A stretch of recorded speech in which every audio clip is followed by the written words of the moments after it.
Hey, what's going on there, YouTube? It's SCL0320 representing JVS. So I'm back here again for another review for Gotham. This was the second episode of the fourth season. I think its name was the Fear Reaper. This is really technically the Scarecrow's debut. And I think that, to be quite honest with you, the costume is not the best looking.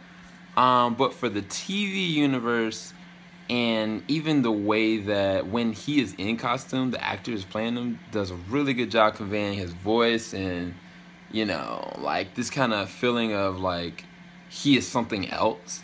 I think that he does it very well. Like even with him with, the heave or I forget what that thing is called, that you use to take out corn.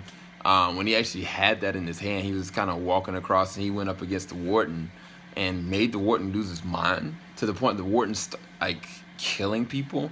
Like I thought that was insane. Like he made that man lose his mind. It's just really interesting that he would become a victim to the very thing that he was trying to create. And I think that's what Scarecrow wanted. Like he wanted him to take on his fear and become it. And just like he had able to overcome it. And I think that from a story standpoint, they really enveloped him very well in this episode. It was just like when he took the mask off, it wasn't as menacing. It was like kind of took me out of the character every time he took the mask off. Bruce in this episode, like he was kind of like behind bars. He kind of lied to Gordon directly. He's supposed to be a masterful liar. And then eventually, like the Lucius Fox moment happened, and I geeked out about that. But it was kind of like when he was looking out over the city and kind of just sitting there. I was like, but we've already seen this shot already. Like we've already seen this in the first episode. It was kind of like a repeat, and it kind of didn't have that same magic and flair as the first episode did. I kind of wanted him to actually go and start engaging and doing stuff, but it was a good tip off. It just kind of was like when he was fighting with Alfred, I was like, why are you guys having this kind of argument? Like, Bruce, that you were not ready. Like, you need to admit when you're wrong. But I think the reality is Bruce has always been like that. That's the embodiment of his character, is always trying to supersede what's happening in the moment and trying to overcome it. And when he fails, he can't really handle that. I'm victim to that a lot of times myself. Other players in this episode be Barbara King came back.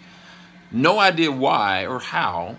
Why her hair looks like Harley Quinn, why her mannerisms have changed, why her walk is different, like she doesn't look insane anymore. I feel like that's not Barbara Keene. I don't know who this chick is, but I don't think that's Barbara. I don't know who it is. Yeah, I don't know who it is. What else? Selena and Tabitha, they kind of had like a same rehashing, just like the first episode. I felt like this episode really felt like a repeat of last week's episode, and I was taken out of it as more so than it was for the first episode. It kind of like the delivery was kind of like one-liner and a little bit cheesy. I did like the moment between Penguin and Gordon, like their ideals of how to run Gotham. I knew it was going to come to that eventually, even from the very inception of them, together in the first episode. Like I kind of knew it was going to get to that point. It's just now it's like right here in front of us, and what they're going to do with that relationship is going to be interesting to see, especially when Bruce starts becoming a vigilante for real, and when Edward Nygma comes back into the fold. I think that the fear toxin, it's a really interesting thing, but I feel like it's been done before in the way they did with the virus last year. But the reality of the ramifications of what Crane, his ideal is, and what he's trying to do, I think that they can play that up very well. I guess we'll just have to see how he's going to really build an army out of fear, of people embracing their fears. So imagine if he did that to Bruce. What is Bruce afraid of? You know what I'm saying? So I think that if that ever happens, I'd actually be really excited to see. Something happens with Ivy, which it didn't make sense what she was doing. Honestly, Tabitha and Selena, them trying to join up with Barbara didn't make sense.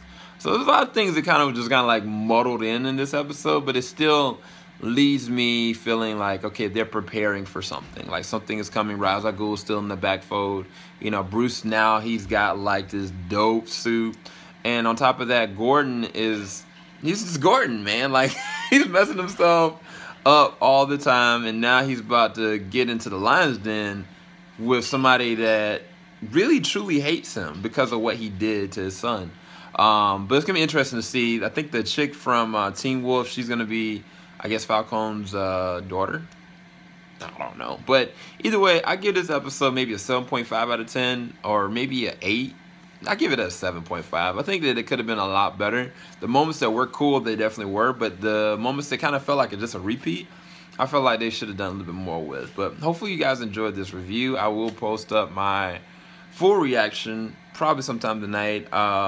It'll be on the Google Drive, so I will do like a few seconds video clip so you can be able to kind of get the gist of when it starts, and then just go to the description bar below and you can check out the whole thing. Keep it locked. JVS, we ain't gonna stop. Talk to you guys later. Peace.